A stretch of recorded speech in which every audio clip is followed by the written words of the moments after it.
The broadcast is now starting. All attendees are in listen-only mode. Welcome to Fishnix's webinar titled Social Engineering Threats and Defenses.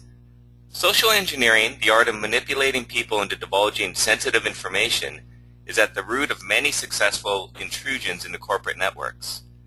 This webinar will show the extent of threats posed by hackers through targeted spear phishing attacks and discuss how to prepare the first line of defense by training employees to identify and deal with such attacks.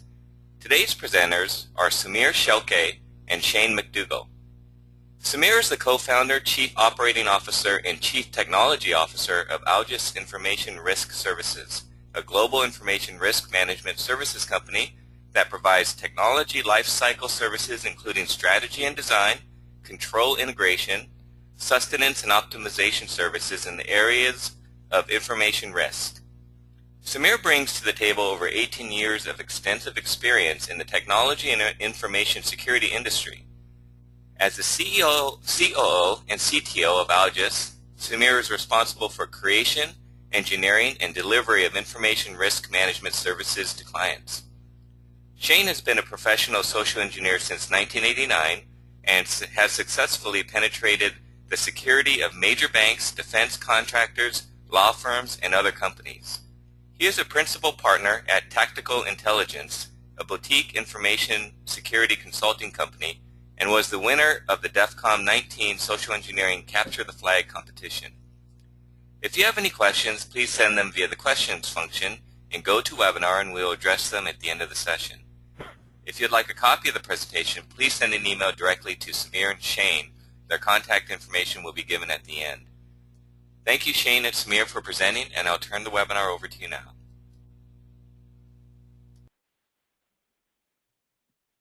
Well, thanks very much. My name is Shane McDougall. As you said, I'm the principal partner at Tactical Intelligence.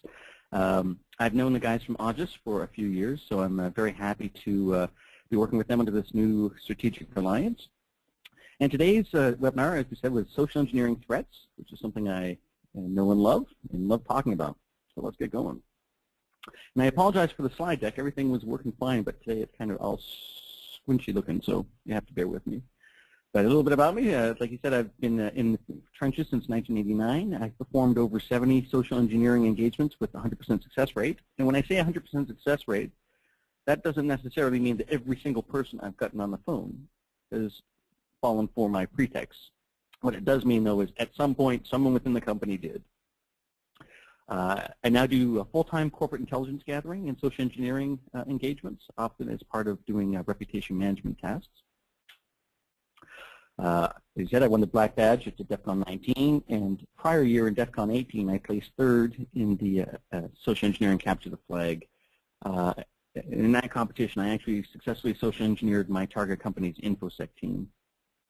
And last but not least, I'm about to launch socialengineer.net. So please bookmark that location because we'll be bringing lots of interesting tutorials and information to you there.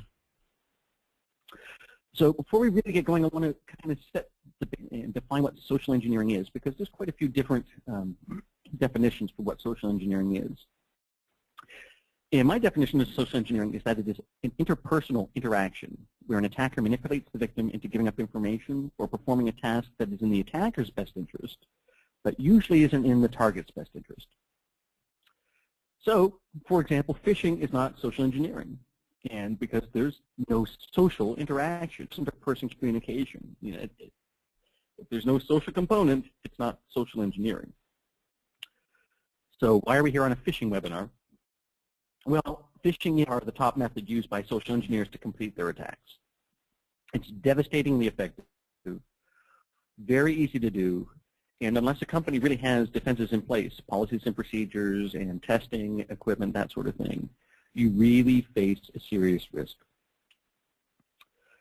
So people, especially a lot of hackers, say, well, why social engineer? You know, it's not pure hacking. Well, I'll tell you why social engineering. It's devastatingly effective, and I can firsthand experience. It often goes undetected for long periods of time, and if you can create a personal connection with someone within a company that you can continuously pick up the phone and call and get information from, these relationships can last for years. And I know the big thing right now in the computer security industry is APT, Advanced Persistent Threats. Well, in my opinion, the persistent social threat, which is basically the social engineering version of the APT, is the biggest threat to the enterprise. Primarily because antivirus is not going to detect a persistent social threat. A virus can't tell you about company morale, can't tell you the internal gossip, which can be dropped to you by you when you're talking to other people within the company to kind of cement your pretext.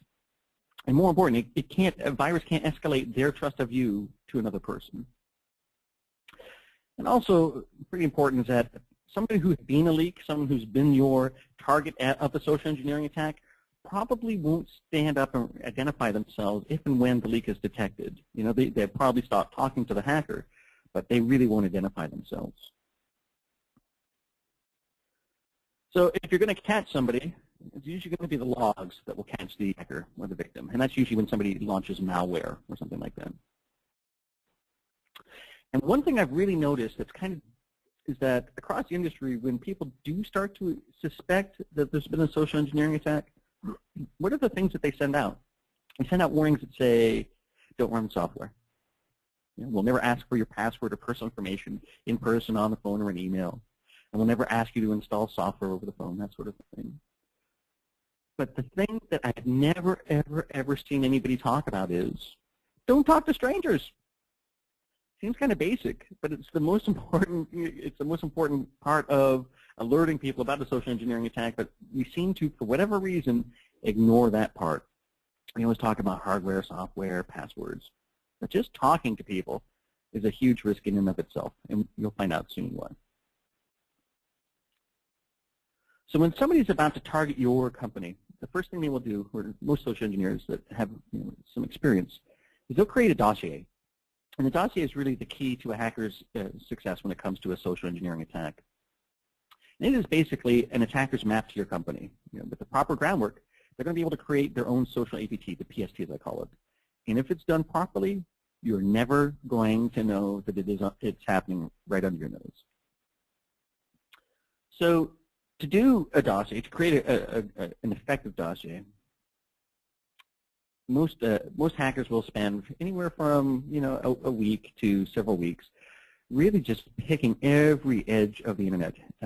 They basically do what's called a social media security assessment, or an internet deep dive. And what I find interesting is you'll find that many companies these days have social media policies in place. What shocks me is the majority never even bothered to expend real energy or real effort into finding what's already out there about them. But even worse, even fewer expend an actual effort on an ongoing basis to monitor what's out there, what new has been put out there. And I'm talking about going past a Google alert, because Google alerts don't capture a lot of stuff. It's absolutely critical to do this on an ongoing basis. I can't stress this enough. If you are any sort of tech company, or you have any sort of critical infrastructure, or if you're a center of information, even if you're a mom and pop shop, you really need to be doing internet deep dives. You need to be creating your own dossier. You need to know what is out there about you. And I am pleased to say that Tactical Intelligence and Aegis now partner to offer this service, and you can contact us after if you have any questions or are interested in that. But today we're going to help you roll your own, so to speak. And no, we don't endorse smoking tobacco. But we're going to roll your own deep dive. So to do that, let's start off with what we call information gathering, the base part of the dossier building. And many companies have phone systems that have dial-by-name directories. And they're just, for an attacker, it's just like PBX or voicemail hacking, but it's almost better because nobody really logs, or at least logs and monitors, traversal attacks of directory services. So if you've got somebody who's basically going through just dialing all the combination extensions and listening to all the different greetings, well, just doing that is going to grab you a ton of information, but chances are that's not even being logged. And what sort of information do you get when you actually do this, when you actually go through and listen to everybody's greeting? Well, you probably get their name, get their cell phone number often, or alternate numbers, job titles, and most devastating, you often get possible availability information and what I call the overly inclusive out-of-office message. And I'm sure you've heard these before when you call someone and say, hi, this is John. I'm away at such and such conference from this date to this date, but in my absence, you can contact this other person. That's really a no-no because I, as a social engineer, love those messages. That tells me this is the guy I'm attacking from this window. I go into the front desk and I say, yeah, I know that John's at that conference, XXX. He told me that I could contact employee Y. These are pieces of information that the receptionist is just going to assume, well, I must be legitimate because I know this information. Devastatingly effective, devastatingly simple to execute. Really important. You educate your people. Keep your voicemail messages to a minimum. Obviously, social networks, though, if you've read the newspapers, you know that the social networks are a gold mine for social engineers. And I'm just going to go through, these are all sources that I want you to go out and take some time and dig in all these different sources that I'm giving you today. This is by no means a comprehensive list. The list that we go through when we do our deep dives is well over 200 sources. Today we're going to give you about 20, 25. But these will be good ones. And it will give you start to give you a good picture of kind of the problem out there. And we'll start off with Bing, which is surprisingly effective. Most people, when they do searches, will go to Google, and they forget about Yahoo and Bing. And what we found is that Bing is kind of the undervalued, ugly stepchild of Google, but it has a very big upside. And we found that lots of people have de-indexed or delisted data from Google and completely forgotten about Bing. And we just had an engagement where we went to Google and we found 3 results. Then we went to Bing and there were 16. And the company had proactively gone out and scrubbed the Google sources and had not even touched Bing. So check it out, very important. Blogspot, or all the other blogger engines, very good to go through. We recommend going through employee names, going through their profiles as well as your company name. You want to see what your employees are writing about work and that sort of thing. Checkusernames.com is a great little site I go to. It basically helps you cut down a lot of your work because it will check across dozens and dozens and dozens of social media sites and find reuse of usernames. So if you have, say, an attacker or a target or an employee that uses the same username, a kind of a distinctive username, it will show you basically every site the name's registered to. So instead of having to manually dig through all those sites, you can get a chunk of time off your efforts. Next one up is corporationwiki.com. I'm kind of shocked by this one, I have to be honest. Right now it has over 20 million companies on it and 25 million plus executives. And I don't know if it's just because of ego or hubris, but for whatever reason, people just seem to want to have their company up there and all that information and lay the innards of their company's workings out there. And I can't stress enough how bad an idea that is. I mean, there's a fine line between marketing and asking to be hacked. If you go to that site, you'll see that a lot of them cross that line. If you want to use a funny tool, something to kind of freak people out, try this. It's called Creepy. It's a geolocation information aggregator. I've only really recently started using it, and I'm hooked. A real fun tool to play with. And the URL is right there, electrodron.github.com/creepy. And take it for a ride, and it will open your eyes. Data Center Magazine, Data Center Knowledge, and all these types of magazines are great resources to go through, especially the larger company you are, or if you're deploying any sort of data center at all. Chances are they've got some sort of write-up about it. And if you go into their archives, if you're an older company, it's probably a real eye-opener when you go there and see just how much information is in that site's archives. I found detailed information on people's data centers, everything from security systems to addresses of secret data centers, etc. So it really pays to take some time and go through all the data center type magazines and websites. Obviously Facebook. I mean, I have to be honest. I'm not on Facebook, and there's a very good reason for that. Well, I am on Facebook, but not under my name. And Facebook is just next to LinkedIn, it's the social engineer's, dream come true. It's kind of a one-stop shop. Even if you're putting private, your private, quote, private option on Facebook, it's not private. I would recommend people opt out of Facebook. That's just my opinion, but yeah, if you put yourself on Facebook, you're just asking to get hacked. Flickr and other photo sharing sites I find are really helpful sometimes. It really depends on the perfect meaning of the alignment of the stars and such. But on Flickr, I've found all sorts of stuff. Pictures from company functions, pictures of companies' facilities, pictures of people's ID badges, and sometimes you can even find that, say, in pictures of parties, and you can see people's ID badges, and you can just pull them up with these nice HD cameras that are out there and zoom in and grab copies of that ID badge. Good enough that you can recreate them, print out a fake badge, walk up on site, and tickety-boo, you're there. FOCA is another great tool. It's another really recent one. It's called Fingerprinting and Organization with Collected Archives. It's a fantastic tool for discovering and analyzing metadata, hidden and lost information. Basically, you can download all the files from a website, from a company's website, documents, photos, you name it.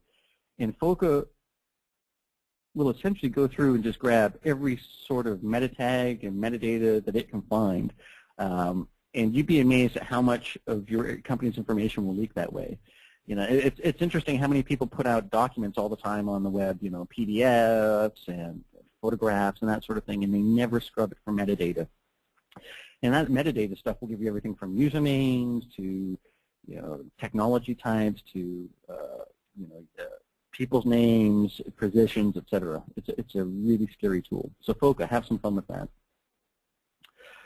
Friend Finder, not Friend Fighter, although Friend Fighter might be a very good website. I should actually go out and copyright that. But Friend Finder and other dating sites, also a good site for social engineers. They'll go out and identify people within your organization that are on the dating sites and then befriend them, build a social relationship with them online, and then exploit that trust. So very hard to defend against that. Really the only way you can is ongoing training and utilizing tools like Phishnix, etc. Glassdoor is without a doubt my top 5 list. It's kind of an employee rating site where they go on and they rate their company. Be sure you go to Glassdoor today before the day ends and check out what people have been saying about your company. It's just a fantastic way to gauge employee mood. You'd be surprised at how many in-house controversies and rumors are listed there. Everything from salaries and upward mobility is discussed, internal projects, even internal lingo and acronyms, which is just a critical piece of information for a social engineer to grab, because if you can start dropping lingo and acronyms and insider knowledge when you're talking to somebody on the phone, they are going to assume you are part of the organization. And yeah, obviously disgruntled employees just make that site a godsend to social engineers. Recruiting.com, their forums are also very good. I'd recommend them as well. Google Earth, Google Maps, Google Picasa Web, all these things are great. Do searches on the typical Google hacking searches, such as search for confidential, not for public release, internal only, that sort of thing. And you'd be amazed at the amount of documents that drop out. As I mentioned earlier, LinkedIn is just a gold mine, just a gold mine. It's shocking how much of a profile you can build of a company just from high-level tracking on LinkedIn. Be aware, though, you can see who has queried your profile, and it's a good thing to make a practice of that, looking and seeing who has been pinging your profile. Now, for a social engineer, they'll just create a fake profile and do it from that account. But if you get something that looks really kind of hinky and you're getting pinged by some guy, you have no idea who he is, you might keep that in mind. But if you get a suspicious phone call, you can put 2 and 2 together. MySpace, like I like to say, it's a great place to find out what somebody was doing 5 years ago. But, as tongue-in-cheek as that is, that's a great piece of information to have. If you know what somebody was doing 5 years ago, you can call them up, posing as somebody you met 5 years ago and drop pieces of details that you gain from MySpace. And MySpace apparently still does have some current users, so it's still a valid site to go to. I say Aura Search, but Aura Search is just an example. Any sort of similar targeted job board, I just say Aura Search because Aura Search is a job hiring site specific to Oracle. But if you're a company and you make software and you have a specific, if you have specific job boards out there, that would be the sort of site you would look for. Companies leak huge amounts of information on job boards. You know, the type of systems they're looking for, the type of software administrators they're looking for, all sorts of technical details fall out from job boards. So it's kind of hard to really use these sites without leaking information. So there's something to be said for going to recruiters and kind of pulling a lot of that data off the web. And again, we come back to that, that common theme of expediency versus security. But if you're using online job search boards to find employees, you are leaking information that could be used by an attacker. Just keep that in mind. Perhaps one of my favorite sites these days is Spokeo. Just a fantastic site. I mean, I have a paid account, but even if you don't have a paid account, it's an extremely good site to use. They will obfuscate some data. For instance, they might obfuscate the last 4 digits of a phone number, or they might obfuscate, they'll keep the first letter of the street names and then obfuscate the rest, but they obfuscate it in the exact number of digits of the street name. So it's pretty easy to figure that stuff out. So Spokeo is just a fantastic site to go through. And it's funny how many people will freak out if you pull up a Spokeo record on them and they think that you've gone into the CIA's record base or something. Very similar to LexisNexis, not nearly as deep, but pretty deep. And like I say, just a fantastic site. You target site, and not target the company, but you target your company, your corporate site or your personal site is obviously, the first place where people are going to go. It really pays to go through your site with the eye of a hacker and say, how could this information be leveraged against me? And then there's TinEye. Go to tineye.com. Not a high hit rate, but when it hits, it can be very invaluable. And what it does is it basically takes a photo, and now they've actually implemented some photo recognition algorithms into this, which makes it really, really cool. But you can basically put in a photo, and it will crawl its database. And if it has that photo in it from its crawls of the web, it will show you the connections. Just a really good tool when it works. It doesn't, like I say, it doesn't have a high hit rate, but every day that database is getting bigger and bigger and bigger, and the hit rate is increasing. Twitter, for sure. Be sure to follow the company's feed, your employee feeds, contractors and vendors sites, very important.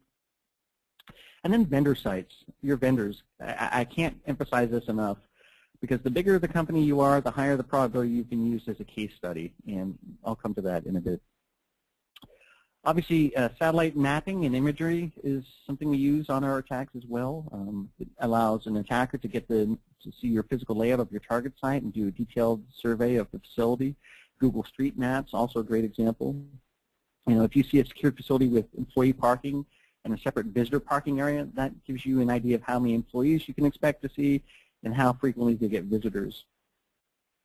So if there's 100 employee spots and 3 visitor spots, that for me is great, because that tells me they don't receive many guests, which usually means they're probably not set up well to handle unexpected visitors, which is definitely an advantage to the attacker. It allows you, satellite imaging will also allow you to identify loading bay entrances, alternative entrances, that sort of thing. Great ways to slip into facilities undetected, and take satellite imagery for a spin. So I'll give you a real quick case. Oracle keeps the address of their primary data center secret, other than they say it's in Austin. So all their stuff, hey, our secret data center in Austin. If you go to maps.google.com and search for Oracle Austin, the first thing that comes up is the street address and the phone number of the secret data center. And then you grab the satellite imagery, and we can start looking around, and we can see that there's only 4 spaces versus 85 employee spaces. Using Google Earth and Bing Maps, and Bing has the advantage of doing 2 flyovers, one north-south, one east-west, or like that. And basically, from looking at this, we were able to identify that the security bollards are almost always deactivated. We could identify some other single points of failure within the facility. Then we drove around, and in all their literature, they talk about how the facility is hardened with the a razor wire fence and that sort of thing. So we took Google Street View, went to one of the side streets, and lo and behold, critical break in the fencing with razor wire. I guess the neighbors didn't want prison-grade fencing on their property.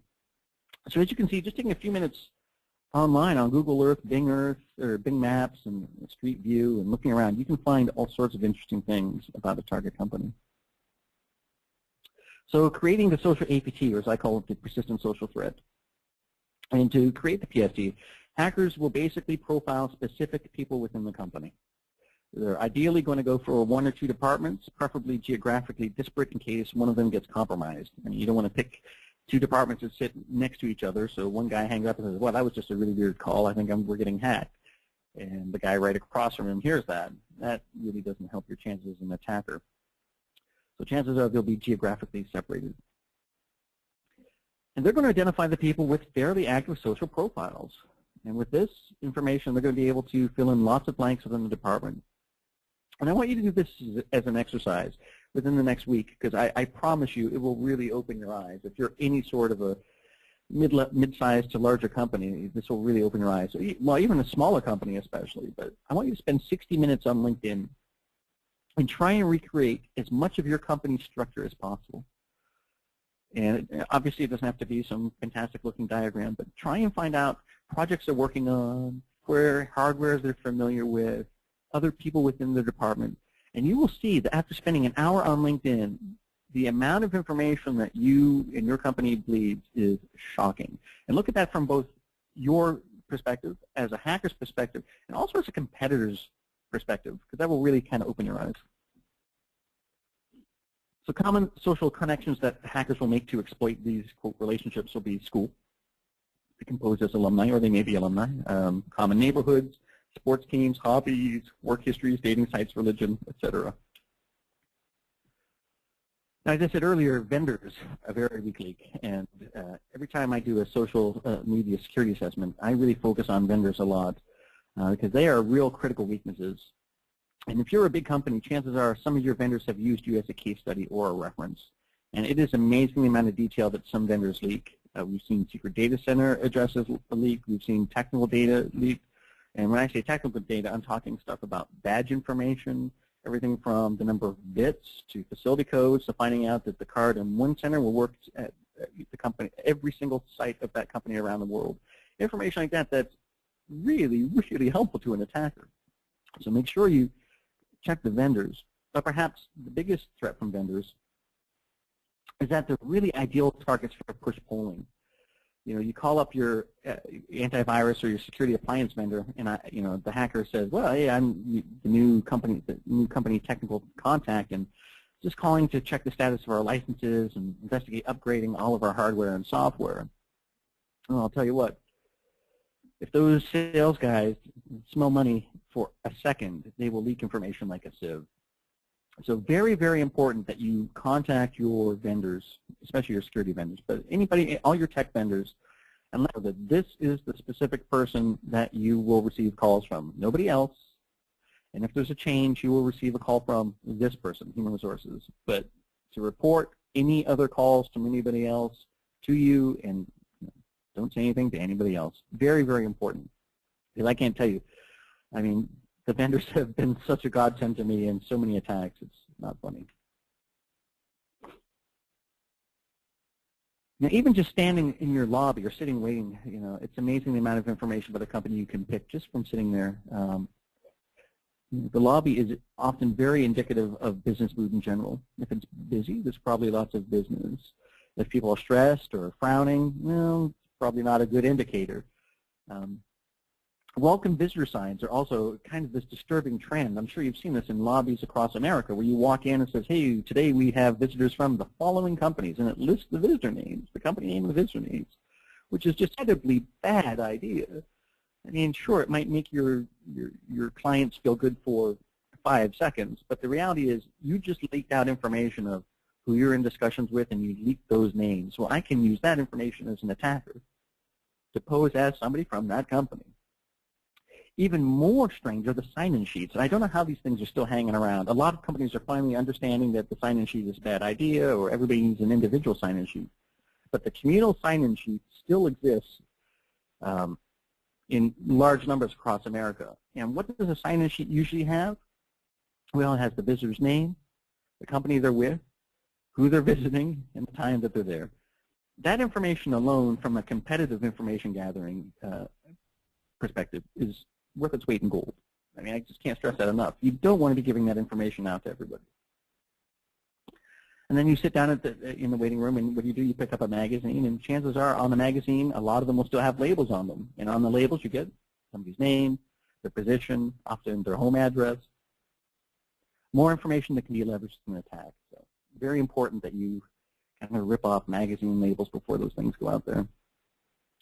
Even just sitting in the lobby also gives you a chance to observe a company's security posture. Do they have closed-circuit TV? Is it pan-tilt zoom? Is it fixed?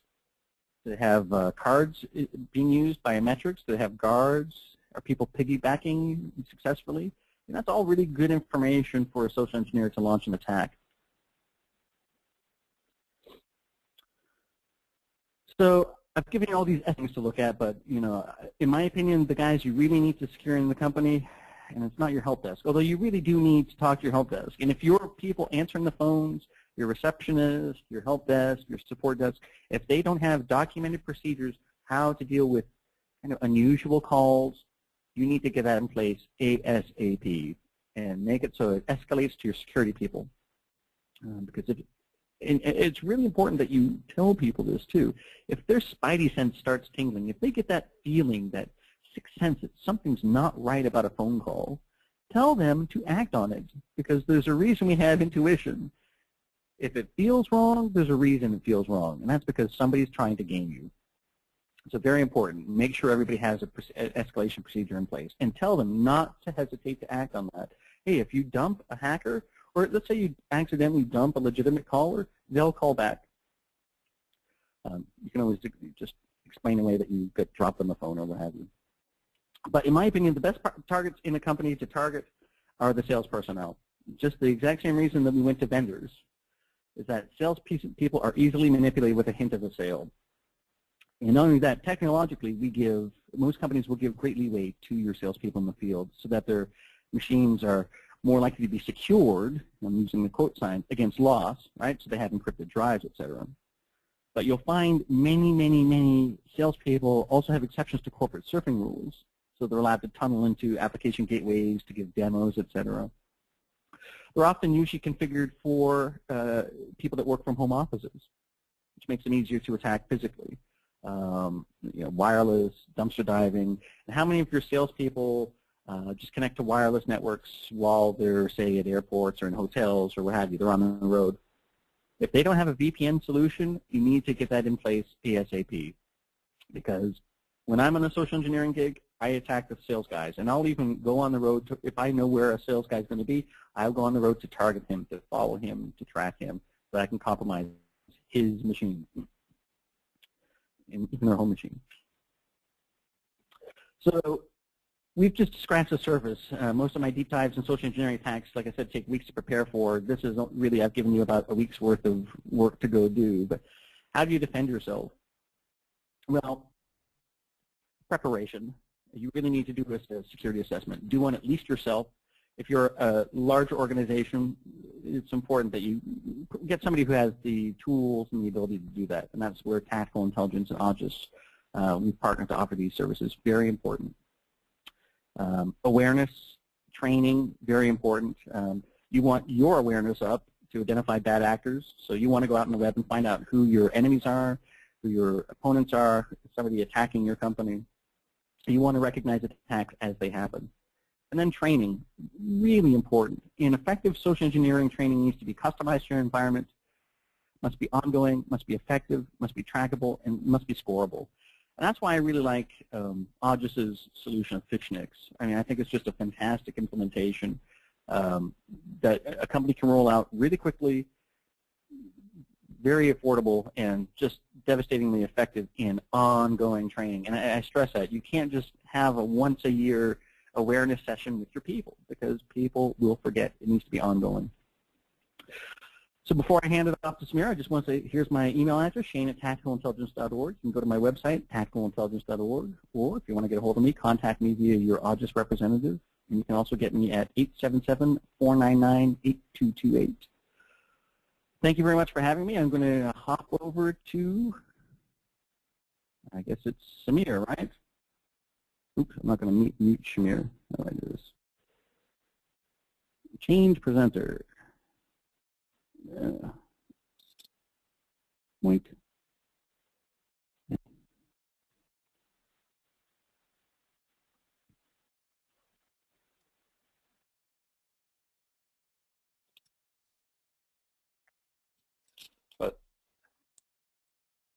Thanks a lot, Shane. That was very interesting as usual. So this is Sami Shelke, and thanks everyone for joining the webinar. So what I'm going to talk about is an aspect of social engineering, and as Shane mentioned, people use this either to gain information or fine-tune their attacks, which is phishing. And essentially, what I'm going to talk about is three aspects, which is we've seen obviously phishing attacks and the effectiveness of phishing attacks increase in the recent times. And why are they so? Why is that happening?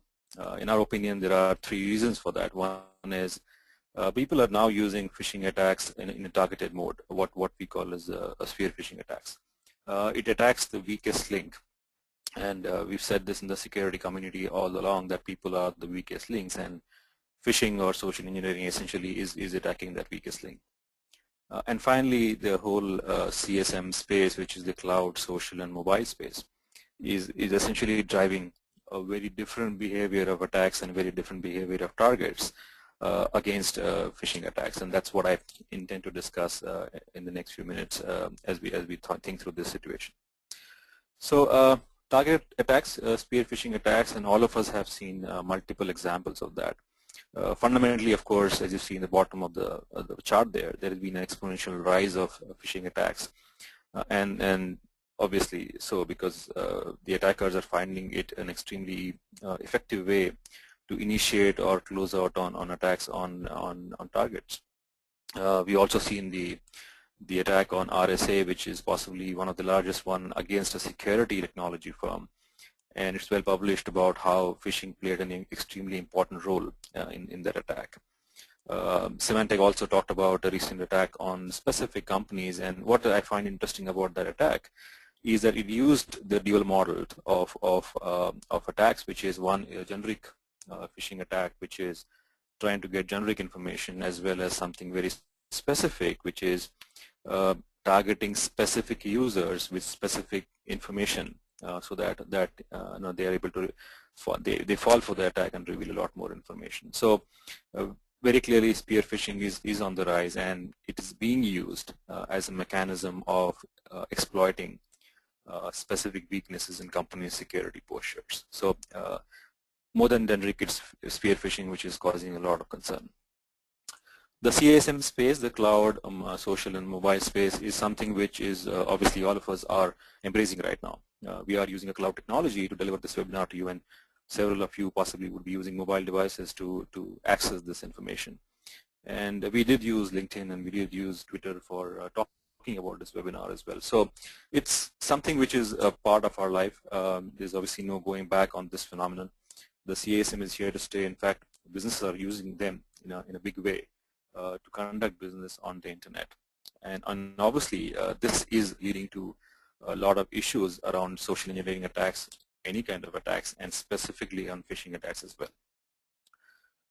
Social networking, former cloud service, and something we use extensively. There are many researchers which have talked about the impact of social networking and how people perceive it. All of us use social networks, and yeah, we are concerned about spams, as you see in the lab survey up there, as well as all of us know that we regularly receive phishing emails, and at least the ones we can call as phishing emails. Very interesting survey by Microsoft, very recent one, talks about how the impressions which the Microsoft anti-phishing or anti-spam technology caught were related to social networking. So obviously financial sites and access to financial sites or phished financial sites are a big part of social attacks or phishing attacks, but social networking is not behind it all. And it is definitely a mechanism or a channel used very regularly by attackers to gather information. So CSM, which is Cloud Social Mobile, is a big issue and a channel which is used by attackers today. Why is the case? And I really thought about myself or people I've seen around me as to why is that social networks at the social network side first. And then the few bullet points listed out there. First one being, we usually use social networks to connect to new people. In fact, a couple of months back, there was a very large-scale phishing attack, which used LinkedIn as a mechanism of reaching out. So here I am, trying to meet professionals, security like-minded professionals, and if I get an email from someone who's from the industry saying that I would like to connect with you, and I am a security professional myself, I'm very attracted to that, and it looked like a LinkedIn invite, and I'm likely to fall for that simply because it is a mechanism I want to use to connect to new people. Shane talked about the example of connecting you on Facebook to ex-colleagues or schoolmates. Obviously, one would like to connect. So the essential difference in other form of communication we use and social networks we use is that we actually use it to connect to people. A few other points out there is there are no specific usage or time patterns as we use social networks. When we, for example, use other form of communication, there is a pattern. There is something called home time. There is something called work time. There is some way we as humans are communicating with people. We know what people will say. We know how we respond to them. But in social networks, those boundaries don't exist. We could get an email anytime or communication access anytime. We could get information shared anytime. There is no specific pattern, and hence we're not able to distinguish, whether we'll be able to respond to that or otherwise. So there's no pattern, so to say. Service updates are very regular on social networks as well as cloud services, and hence one would tend to expect that, if I'm using Amazon, I'm using LinkedIn, I'm using Facebook, there are chances that there are going to have service updates coming to me, and I should be able to respond to them. There would be password reset requests, there would be all kind of things.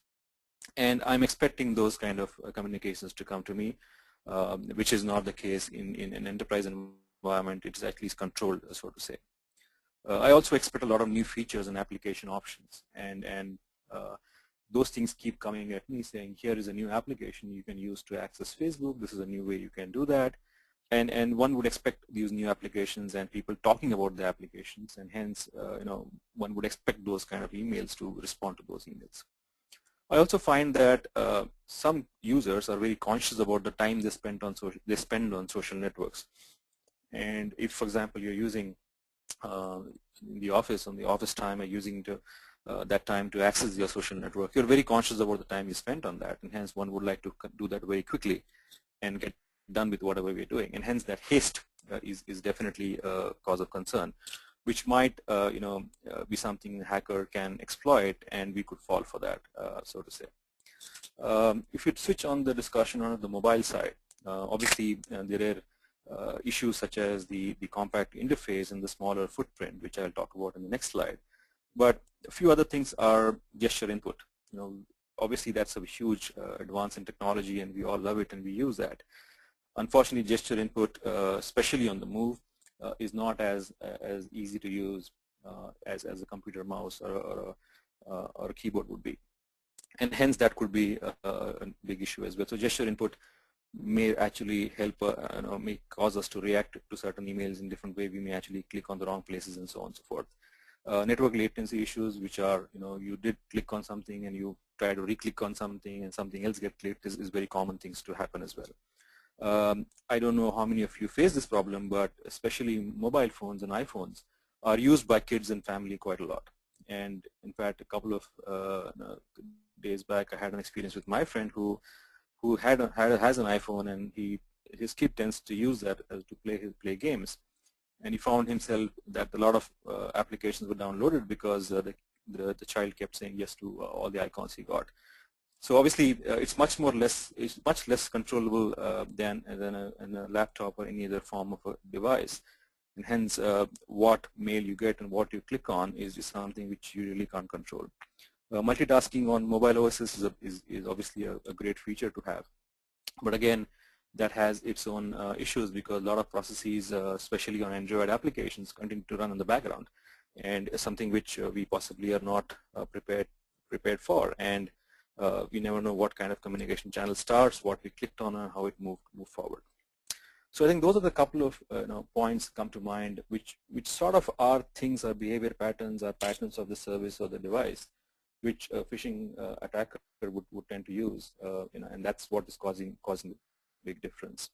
As an example, if you look at the mobile footprint, the application footprint, this is a sort of obvious phishing email or spam I got a couple of days back, and you can see the difference how it looks to me on a desktop or a laptop email client and how it looks on the mobile client. And there are some obvious differences because of the way the visual layout of the application is all about. I mean, right from the email client not warning me that it's a junk email to the from address being visible or the mouse over. I mean, I could just go do a mouse over and find out what the actual link is all about. All of that features the same mail on an iPhone. It's not as easy to identify. Of course, there are other things which you will look at, but it's not as easy. And if I'm doing that on the move, I'm driving the car, which we should not, or walking on the street, or my child is using that, the chances of somebody clicking on that and doing other things is just so high. So the chances of a success of an attack on a mobile phone just increases quite a lot as opposed to any other form of client we use. Moving on to the next piece, which is the people part of it. So we talked about the spear aspect, the targeted phishing attack aspects. We talked about the CSM aspects, and finally being the people aspect. Obviously people are the weakest link in security, and in case of phishing or social attacks, that's the only link, and obviously that's the only thing we're trying to protect out here.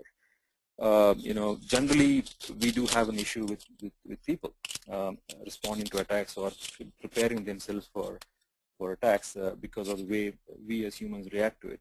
Right from the ostrich syndrome that it is not going to happen to me, which is a comfort zone aspect. It's something which we all feel that it will not happen to me. I will not be attacked, or I'm comfortable. It's not happened before, so it's not going to happen again. So I think the combination of a targeted attack, the combination of social media, mobile, and the combination of people is just so dangerous from our viewpoint. We're trying to protect our organizations and trying to protect the data. Phishnix essentially is a behavior analysis tool which simulates phishing attacks and captures user behavior and analyzes user behavior. And we've done this across multiple customers and multiple thousand users. And we capture an interesting statistics on that, and what we call as fall rate and what we call as fail rate. What happens in the fall rate essentially is defined as a situation wherein the phishing email is sent out, and the target essentially reads that email and clicks on the message or on the icon or on the link, which takes him or her to the phished website, the fake website. And basically we call that as the fall rate. And a fail rate is when the person or the target goes to the phished website and actually reveals sensitive information or reveals information which we have asked that person to reveal. Now these two stats are extremely important. We've seen that on an average, 61% of people across all the tests across several thousand users which we have done, 61% of them fall for the attack, which means they open the email and they visit the fake website. Now that's obviously a very high number, but again it is not surprising because that's how humans behave. Because if you're able to target attacks really specific to the audience, the hit rate would actually be higher. And I must say that the attacks which we used are not necessarily extremely foolproof. I mean, we do leave a lot of examples there for people to know that these are phishing attacks. So 61% is definitely high. 21% is catastrophic, because those are the people who have actually revealed sensitive information. And when we say sensitive information, it could be login name, passwords, or even something beyond that. And that is definitely a big cause of concern for organizations. Now, if you look at these stats, obviously they're concerning, but I think what is learning from them as well is that 65% of the users who did not fail, which means they visited the fake website and they did not reveal information. Now, obviously, a lot of them could be where they visited the website and said, okay, let me do this later. But it's also a good chance that they have found out that, oh, this seems to be something wrong with this website, and I am not supposed to reveal information out here, which essentially means that there is a chance for us, there is an opportunity for us to make sure that people don't fall, and even then people don't fail. And that's the need for user education, which is something which is very, very important to do.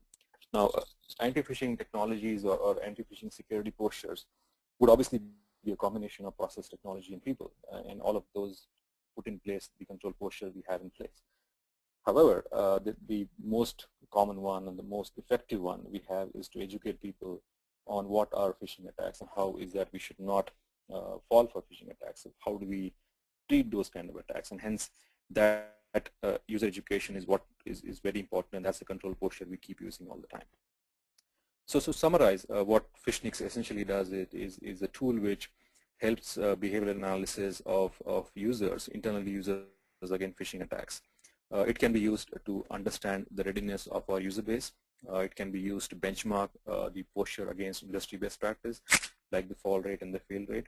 It is something which can be evaluated to use security controls which are in place. Very importantly, it can be used to modify the security control posture. And we've had customers who looked at the analysis and said, okay, this specific department, this specific location needs special treatment and more technology controls, for example, so that they don't reveal sensitive information. User education is an extremely important parameter. And what Phishnix allows people to do is use something we call the teaching moment. We believe that capturing the teaching moment is an extremely critical part of user education. What we mean by that is, all of us do anti-phishing or security trainings, and people have to attend those trainings. But a lot of times these become very generic trainings, and we attend that as users because we have to, we learn a bit, and we forget about most of it. But a teaching moment is, if I do something, and at that instant somebody comes back and tells me, Samir, this is the thing you did wrong, and this is what you should have done, the impact of the training is far more far high, because I've utilized that teaching moment to be able to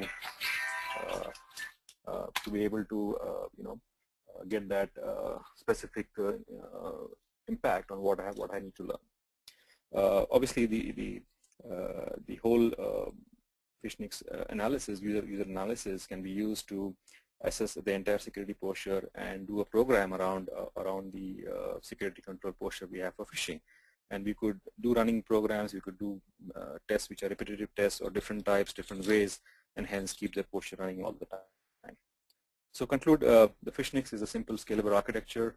It can be used to do behavioral analysis of users against phishing attacks. We can customize very specific scenarios, or you could use the several out-of-the-box scenarios we have. It's easy to deploy, very secure, as well, and it can be deployed in-premise as well as in a cloud environment for ease of use and ease of deployment. So that's what I had to say. And our website has several information about our services as well as Phishnix, and that's my email address for those who had further questions on this or would like to have this presentation or any information you would like to share. Thanks so much. Great. Thank you, Samir and Shane, for presenting. Now we'll open the webinar excuse me, up to questions. Please type in your questions in the GoToWebinar admin and we'll get them answered. Okay, guys, here's our first question. Phishing attacks are so common. Why do the users still fall for them? Either of you can answer that. Well, because people are inherently trusting and also not that bright. No, I mean, the reality is most people don't understand, and this is part of an effective training and ongoing training process, but most people don't understand how to identify a bogus link. And, each time we identify a technical weakness in browsers, that lets somebody obfuscate or cross-site scripting, all that stuff, there's within a week a countermeasure to that. I mean, it really, really becomes an issue of training, ongoing. The more technically you can train your people, the less likely they are to fall for it. But that said, no matter the tech company out there, that there's always somebody within the facility that's going to be able to fake it. That's always going to fall for it. Yeah, just to add to that, no, this is a moving target, and what essentially happens is every new wave of attacks are much more intelligent than the previous wave of attacks. So it's not something which is static. It keeps on changing the way attacks happen, the kind of algorithms people will use to do these attacks, the kind of channels they will use. They keep evolving, and hence this posture has to be in line with the changes in the environment. So I guess that's why we call it as an ongoing process. And things evolve, and the hackers become more and more sophisticated in what they're doing. So that's also a reason why phishing attacks are so common. Okay, great. I mean, Thank you, guys. part of the training is really critical too, to let your people realize, look, if you get something that you even suspect is slightly hinky, forward it to your security team. I mean, there's just, I can't emphasize that enough. I mean, that in itself will usually help, reduce the amount of attacks. But your security team needs to understand that, to expect an influx of emails from, you're going to have some befuddled non-technical workers that are going to pretty much send you every spam they get. But you know what? I'd rather, my IT and my security workers be bogged down a little bit, handling nuisance tasks like that, rather than somebody dropping, really bad malware. Okay, thanks, guys. Next question. Why are phishing techniques being used during initial stages of targeted attacks? Let me go first. So essentially what happens is when phishing is used in the initial stages of an attack, which is, for example, which happened in the case of the RSA attack, largely it is for doing a couple of things. It's largely used for what is called as information gathering or fingerprinting, which is to get that initial sets of information points which you want to use for future attacks. It obviously is also used to plant backdoors and malwares, using which again you can get further information about the next stage of attack. So I guess information gathering and fingerprinting are one of the big drivers hackers use to use phishing as in the initial stages of the attack. Of course, it's used in other phases as well, but that could be a big reason why it is used in the initial stages. Okay, thanks, guys. Let's see. We have a bunch of questions, but we're running out of time. We're coming up against the hour, so what I think we could do is I'll send the questions to Samir, to both of you, Samir and Shane, and you can answer them via email. How's that sound? That sounds good. Okay, great. Well, thanks, guys, for presenting, and thank you to the attendees for attending. We're going to have a recording of this webinar up as well in the next couple days, so please take a look at that. And if you have any questions, feel free to contact Samir and Shane directly via email or phone number, or telephone, rather. Thank you very much, guys, and have a great day.